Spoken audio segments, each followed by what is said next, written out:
આજે મારા બધા ફ્રેન્ડની ઈચ્છા પૂરી કરી નાખી. આજે મેં ગુજરાતીમાં બ્લોગ નાખી દીધો. આજે તો મજા પડી જશે. મસ્ત દોસ્તો, તો આજે હું આવી ગઈ છું મામાના ઘરે અને આજ તો ફૂલબા કચી કરીશું અને મારો ફ્રેન્ડ બહાર બેઠો છે અને હું પણ બ્લોગ બનાવી રહ્યો છું. ત્યાં પછી કોણ આવી ગયું? આટલી બધી બકરીઓ અને તે તડાપડી કરે હતી તો મેં તો જોઈને ચોંકી ગયો.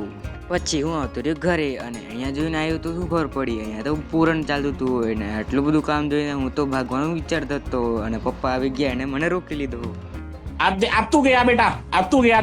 પછી તો મેં શું જોયું, આ બંને કૂતરાઓ અહીંયા ઊંઘતા હતા અને મને આરામ નહીં મળતો તો એમને પણ નહીં મળવો જોઈએ, એટલે પછી મેં ભગાઈ દીધા.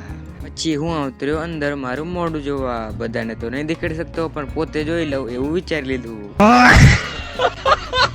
પછી મને મળી ગયો મારા ગુજરાતીનો ચોપડો, એ પણ 5મા ધોરણનું, અને એમાં એવા અક્ષર લખ્યા હતા મને તો શું મેડિકલ વાળાને પણ ખબર નહીં પડે, આટલા ખતરનાક.